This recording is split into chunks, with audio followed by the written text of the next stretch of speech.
Apakah teman-teman memiliki BNB di portofolio kalian? Setelah Bitcoin jadi hit hampir 2 tahun, sekarang ada Doge, Polkadot, Ethereum, BNB, dan sebagainya. Semua aset kripto itu bisa kalian perdagangkan di exchange seperti Binance, Indodax, Bitmerge, dan exchange lainnya. Investor Indonesia yang semula banyak berinvestasi di saham, kini berbondong-bondong melirik juga cryptocurrency. Volume perdagangan kripto di Indonesia pun meningkat tajam. Oke teman-teman, selamat datang kembali di Crypto Family, sebagai pusat informasi dalam perdagangan maupun investasi di cryptocurrency maupun di dunia blockchain. Kami ingin mengucapkan terima kasih yang tak terhingga kepada kalian yang telah mendukung kami dalam proyek ini. Let's go! Binance adalah bursa mata uang kripto terbesar di dunia yang didirikan pada tahun 2017. Bursa mata uang kripto itu didirikan atau diregistrasi di Kepulauan Cayman dan memiliki kantor di Singapura. Baru-baru ini, sekelompok pedagang Binance berusaha mendapatkan kembali dana mereka setelah platform perdagangan mereka tidak berfungsi pada bulan Mei lalu. Client side itu menggunakan perdagangan margin dan mereka tidak dapat menutup posisi perdagangannya. Pada 19 Mei, aplikasi Binance berhenti selama lebih dari 1 jam, membuat pelanggan tidak dapat mengelola dana mereka.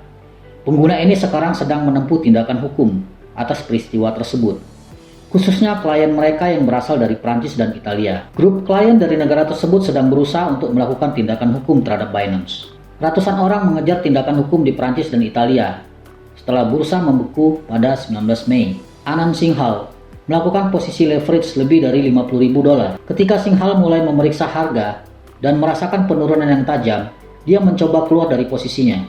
Tetapi itu tidak dapat dia lakukan dikarenakan froze pada platform Binance. Karena penurunan harga yang tajam yang dialami Bitcoin dan cryptocurrency lainnya pada saat itu. Platform Binance tidak dapat mengatasi beban transaksi. Ratusan ribu pedagang mencoba melakukan hal yang sama pada saat yang sama, yakni keluar dari market. Platform down dan membuat pedagang tidak dapat menangani posisi mereka selama lebih dari 1 jam. Singhal dan pedagang lainnya kehilangan uang mereka sebagai akibatnya. Menurut Wall Street Journal, setidaknya 700 pengguna mencari jalan hukum untuk memulihkan dana mereka dari Binance di Prancis. Dan di Italia, lebih banyak pengguna mengajukan petisi kepada Binance tentang masalah hal yang sama. Sering terjadi crash. Crash ini bukanlah hal baru di dunia exchange cryptocurrency. Bahkan Coinbase, salah satu pertukaran cryptocurrency terbesar dan paling teregulasi, harus menghadapi masalah yang serupa. Faktanya, Coinbase menghadapi kesulitan pada saat yang sama dengan Binance. Robinhood, exchange bebas biaya, juga memiliki masalah dengan server down dan telah didenda $70 juta dari Otoritas Pengatur Industri Keuangan atau FINRA. Binance adalah exchange tanpa kantor pusat, dan karena ini akan sulit bagi para pengguna untuk menutup kerugian mereka. Binance menyatakan telah menghubungi sebagian besar pengguna yang terkena dampak untuk menawarkan kompensasi atas masalah tersebut. Bagaimanapun, pengguna yang tidak puas yang masih mencari pengganti harus menyampaikan keluhan mereka ke kantor pusat arbitrase internasional Hong Kong sesuai dengan persyaratan layanan Binance. Saat ini, Binance menghadapi peningkatan pengawasan peraturan dari pemerintah dunia dengan beberapa lembaga memblokir pembayaran ke bursa Binance di Inggris dan Eropa. Membuat masalah menjadi rumit, Binance juga telah menerima peringatan dari regulator sekuritas di Inggris, Jepang, Kepulauan Cayman, dan Thailand pada bulan lalu.